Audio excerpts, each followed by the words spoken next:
6:16 right now, and switching gears, a very special week here in the 608, and it may be more important than ever to support our local businesses. We're talking about Restaurant Week Winter 2021. We're helping you support our local restaurants with a closer look at the event. Andy Bailing from Madison Magazine is joining us this morning. Good morning, Andy. Morning, guys. How are you? Doing all right. We want to talk a little bit about what Restaurant Week means to the local industry this year after such a tough 2020. How are they doing? Yeah, I mean, it's, in our last two iterations of Restaurant Week that we've done in quarantine, they've been to-go iterations where it's family-style meals. So this winter Restaurant Week is kind of a return to normal, which is what restaurants are really looking for right now. It's the prefix 3-course meals.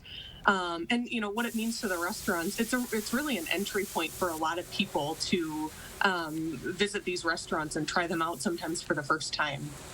Andy, how are restaurants innovating and changing to adapt to the pandemic this Restaurant Week?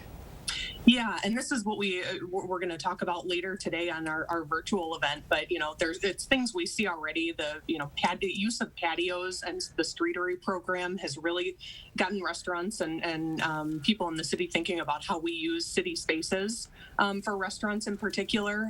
They're embracing technology, which we've also seen, and figuring out what their relationship is with third-party food vendors. And then something really cool, the artisan food product kind of launches that we've seen from some restaurants. Patrick O'Halloran from Lombardino's has launched the Deliciouser, which is a spice blend. You're seeing it all over the place. These restaurants are figuring out how to do takeout meals, which really does translate to artisan food products too. We'll talk about other things like ghost kitchens and food concepts that these restaurateurs are launching, where they don't have a kitchen, that they're actually, these are virtual brands that are living online.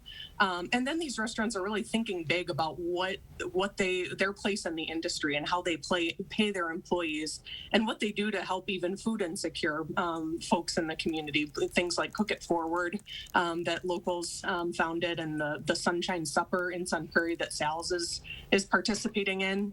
It's things that restaurants have always been doing, but now you're seeing more innovation than ever. This return to dining in does feel like a taste of normalcy. You'll see Josh and I doing just that in some of this video. But a reminder for folks who aren't comfortable coming back in quite yet, Andy, people can get takeout still, correct? Right. This is dine-in or takeout. It's really at the comfort level of diners. All right. Well, we're going to check back in with Andy, get more details about Restaurant Week, which spots are partaking, what tasty food you can try out. It's coming up in our next half hour. Andy, we will see you then. Thank you very much.